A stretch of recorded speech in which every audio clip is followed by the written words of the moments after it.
नमस्ते दोस्तों। आज हम आपको मेनिस्कस रूट सर्जरी किस तरह से की जा सकती है वो बताएंगे।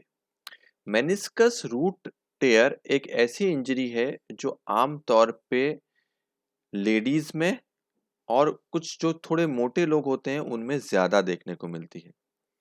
इस इंजरी में आपकी गादी का जो पिछड़ा वाला हिस्सा होता है उसमें जहाँ पे वो गादी अटैच होती है वहाँ इस तरह से फट जाती है। आप यहाँ पे देख रहे हैं कि हम ये जो गादी को हिला रहे हैं वहां से वो गादी अपनी जगह से फट के अलग हो गई है। अगर मेनिस्कस रूट टेयर होता है तो इसका अर्थ ये होता है कि वो मेनिस्कस अपना फंक्शन नहीं कर पा रहा है और आम तौर पे ये माना जाता है कि अगर मेनिस्कस रूट टेयर हो जाता है तो ये एक टोटल मेनिसेक्टमी के बराबर होता है। इसका मतलब ये है कि अगर मेनिस्कस रूट टेयर हो गया है तो इसका मतलब इसका अभिप्राय ये है कि आपका जो मेनिस्कस है वो किसी भी कार्य को करने में सक्षम नहीं है और अगर वो मेनिस्कस निकल भी जाए और या फिर मेनिस्कस रूट टेयर हो जाए वो दोनों बराबर होते हैं। तो इसका मतलब ये होता है कि मेनिस्कस कोई भी लोड नहीं ले पाता है और बाहर की तरफ शिफ्ट हो जाता है जिसको हमारी भाषा में मीडियल डिस्प्लेसमेंट कहते हैं। जब भी इस तरह का मेनिस्कस रूट टेयर होता है और मेनिस्कस जो है वो बाहर की तरफ मीडियल डिस्प्लेसमेंट हो जाता है तो आपकी ऊपर की हड्डी जिसको फीमर बोलते हैं और जो नीचे की हड्डी होती है जिसको टिबिया बोलते हैं आपस में एक दूसरे से टकराने लग जाती है और बहुत ही जल्दी उसमें घिसारे का शुरुआत हो जाती है। और जो घिसारा आपके घुटने के लिए नुकसानदायक होता है और अगर ऐसा ही चलता रहा तो कुछ ही टाइम में कुछ ही वर्षों में आपको घुटना बदलने की या नी रिप्लेसमेंट सर्जरी की रिक्वायरमेंट आ जाती है। अब ये तकलीफ ना हो और आपके घुटने को रिप्लेसमेंट से बचाया जा सके, इसके लिए एक सर्जरी डेवलप की गई है जिसको मेनिस्कस रूट रिपेयर सर्जरी बोलते हैं। और वो surgery meniscus root repair surgery इस वीडियो के माध्यम से आज हम आपको बताएंगे। तो ये जो हिस्सा है आप देख रहे हैं सामने की तरफ, ये आपकी गादी है जो फट गई है और रूट से सेपरेट हो गई है। अब इसमें हम एक self retrieving first pass suture passer use करके मल्टीपल धागे बांध के एक से अधिक धागों से वो जो मेनिस्कस का जो टुकड़ा है जो फट गया है बोलते हैं उसको हम पकड़ लेते हैं। ये पहला धागा हम बांध रहे हैं और इस पहले धागे से हमने उसको सिंच करके अच्छे से गादी के हिस्से को पकड़ लिया है। आम तौर पे एक से ज्यादा धागों का प्रयोग किया जाता है और हम जैसे मैंने आपको बताया पहले हम इस धागों को आपका जो मेनिस्कस है उसके अंदर से पास कर लेते हैं और फिर एक स्पेशल एक जिग होती है जिसको हमारी भाषा में मेनिस्कस रूट रिपेयर जिग कहा जाता है, उससे हम लेते हैं। और अभी हम आप देख रहे हैं कि दूसरा धागा जो हम पास कर रहे हैं, ये जो धागा हम यूज करते हैं इसको फाइबर वायर या तो ऑर्थोकॉर्ड बहुत ही स्ट्रॉन्ग नंबर 2 धागा इसमें हम यूज करते हैं।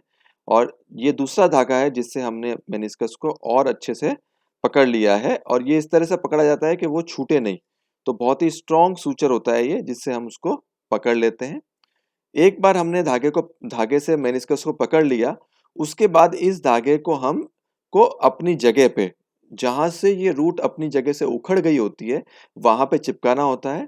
उसके लिए हमें उसके नीचे वाला हिस्सा जहाँ पे जिसको रूट का अटैचमेंट बोलते हैं वो प्रिपेयर करना होता है। वो प्रिपेयर करने के लिए हम पहले शेवर यूज करते हैं, फिर हमारे और कुछ डिवाइसेस होते हैं जो क्यूरेट होता है, उस सब को हम यूज करते हैं। और एक स्पेशल जिग होता है जिसको मेनिस्कस रूट रिपेयर जिग बोलते हैं, उससे हम जो है एक टिबिया की हड्डी के थ्रू एक छोटा ड्रिल बना देते हैं जिसके थ्रू हम एक वायर पास कर सकते हैं। फिर हमारा ध्येय ये रहता है कि जो धागे निकल चुके हैं उन धागों को उस टनल में से शटल कर दें। अभी आप ये देखेंगे कि ये जो बैंगनी रंग का जो आ रहा है इसको हम कैनुला बोलते हैं और इस कैनुला में से हम जो है वो दोनों के दोनों धागे जो है वो बाहर ले लेंगे। कैनुला का प्रयोग इसलिए किया जाता है कि हम नहीं चाहते हैं कि ये जो धागे होते हैं ये आपस में फंस जाएं या अटक जाएं। तो हम ये जो हमारे धागे होते हैं इनको कैनुला में से बाहर निकाल लेंगे।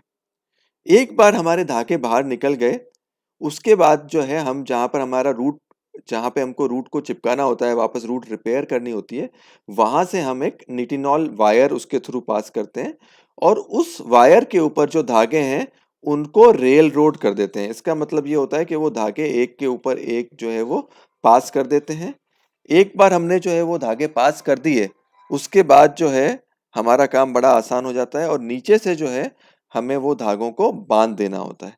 एक बार हम जो धागे हैं उसको अपनी जगह पर अगर बांध देते हैं तो जो है रूट जिस जगह से अपनी जगह से फट गई थी वापस अपनी जगह पे अटैच हो जाती है।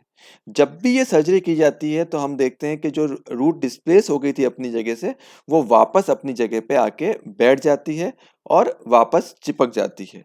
ये रूट अपनी जगह पे जो गादी का पोर्शन है अपनी जगह पे हील करने में करीबन 2 से 3 महीने का समय लेता है। उस दौरान मरीज को रेस्ट लेना आवश्यक होता है और हम ये चाहते हैं कि मरीज अपने पाँव पे वजन ना ले ताकि जो आपका जो टेयर है उसको अच्छे से हील होने का पूरा टाइम मिले। और अभी आप जो देख रहे हैं इसको हम रेडियो फ्रीक्वेंसी डिवाइस बोलते हैं। तो एक रेडियो फ्रीक्वेंसी प्रोसीजर होता है जिसको रेडियो फ्रीक्वेंसी कॉन्ड्रोप्लास्टी भी बोलते हैं। ये प्रोसीजर करके हम आपके घुटने पे जो घिसारा हो गया है उसको जो है अपनी जगह पे सील कर देते हैं जिसके कारण से आपका घिसारा और प्रोग्रेस ना हो। इसको रेडियो फ्रीक्वेंसी कॉन्ड्रोप्लास्टी या रेडियो फ्रीक्वेंसी श्रिंकेज भी कहा जाता है। अगर आपको मेनिस्कस रूट टेयर के विषय में और कोई भी जानकारी चाहिए तो आप हमको कमेंट बॉक्स पे लिख के भेज सकते हैं। हम इसके बारे में आपको और जानकारी दे पाएंगे। धन्यवाद।